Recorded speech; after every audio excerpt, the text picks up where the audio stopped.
Marriage is a guaranteed right for every man and woman in this country. As long as they plan to marry someone of the opposite sex, that is.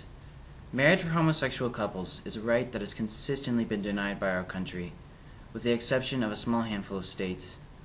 Instead, marriage for these groups has been supplanted with the inferior civil union, and instead of trying to give the equality to all that is promised in our Constitution, people have instead furthered the stigmatization of homosexuals in this way, as if they were suffering from a mental disorder. This has become largely a country where people are so incapable of standing up for an issue such as this and accept lesser incarnations that frankly worsen the problem. Simply put, this is not an issue Americans should be willing not to fight for. Simply put, Americans should stand up and fight for equal rights for all. In the long run, this is not just an issue that will affect the rights of homosexuals. If rights to one group are deferred, what stops this trend from spreading to other groups? Today it's the homosexuals whose rights are endangered. Tomorrow it's yours. But what about these civil unions is so inferior to marriage that I should declare them as worsening the problem? Civil unions are just a watered-down placebo meant to assuage the most heated supporters of gay marriage, but ultimately it leaves gay couples with less than they would have if no such thing were legalized. Marriage itself has about 1,000 federally protected benefits against civil unions which have a mere 300, and those are not federally protected. Marriage benefits include such necessities as sick leave to care for a partner, wrongful death benefits, joint adoptions, etc. In a world where so many children grow up without parents, do we need to put a constraint on such things as adoptions? These are simple things which we can all plainly see should be part of marriage, but homosexuals are denied this for their own subpar equivalent. Civil unions are clearly a lesser alternative to normal marriages. They simply have less value. For governments to admit gays have the right to some kind of partnership should be admittance that they have deserved the same kind of partnership. When we say one group of people deserves the same rights or deserves rights over another, and then try to supplement them with false equivalents, we are advocating separate but equal policies. Separate but equal has never been a successful approach to such issues, as I'm sure we all know. How successful was it during the rule of the Jim Crow laws? In retrospect, those seem silly and are clearly racist. They only serve to restrict the rights of blacks instead of making them clearer. Blacks, after the Civil War but before Jim Crow, were fairly free, but these new laws segregated them and made them second-class citizens. This is what civil unions do. Civil unions imply that gays deserve lesser rights than straight couples. This creates a spiraling trend that will lead to gays being treated as second-class citizens themselves.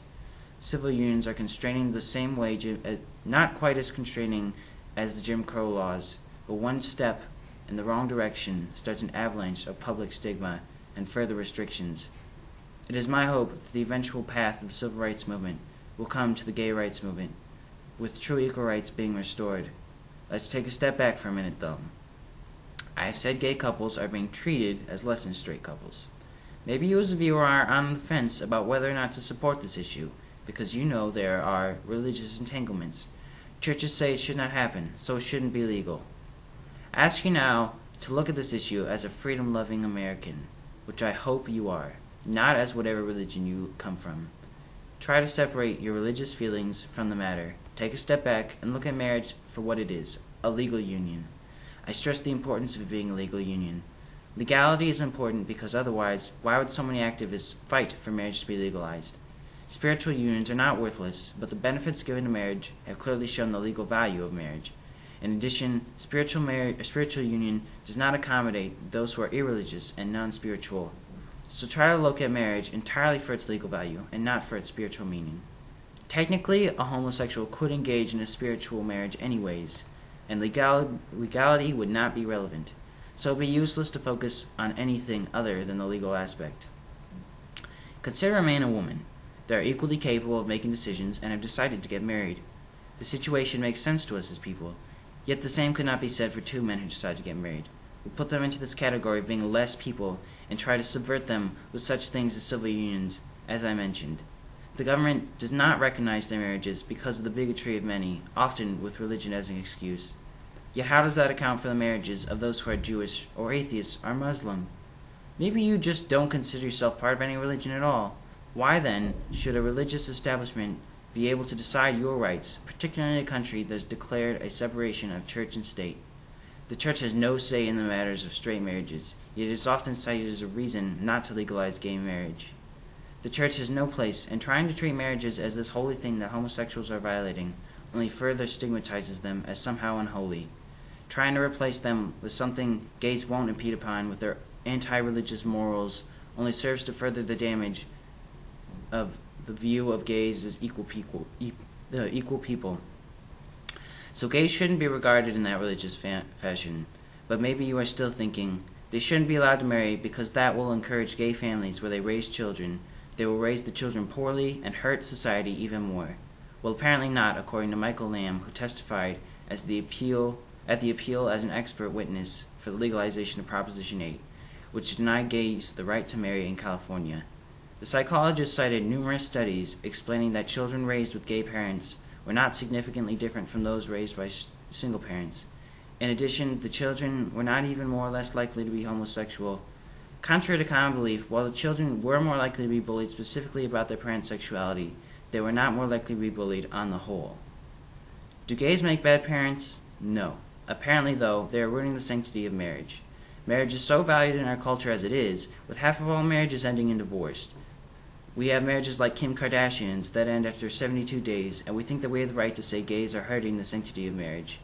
But gays are hurting that, right? According to the U.S. Census, states that have legalized gay marriages have seen about a 10% decrease in divorce rates. This drop can't all be attributed to gay marriage, but also the politics around it, since gay support and higher education are positively correlated. Maybe you're not convinced that such a drop could be caused by the legalization of gay marriage, but it is clear that the more educated people become, an obviously positive attribute, the more likely they are to support gay marriage. This also suggests that much of the opposition to gay marriage is related to miseducation. So my recommendation would be to try to take a historical perspective. Gays should be treated as equals, as I have discussed. Why should we treat them as second-class citizens?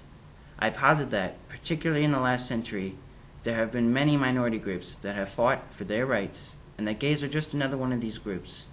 Women, blacks, Latinos, etc. Eventually these groups have all gotten their rights, and now we look back at any hostility had towards these groups as barbaric. When you look at a textbook and see pictures of race clashes in the 1950s, we view it as primitive.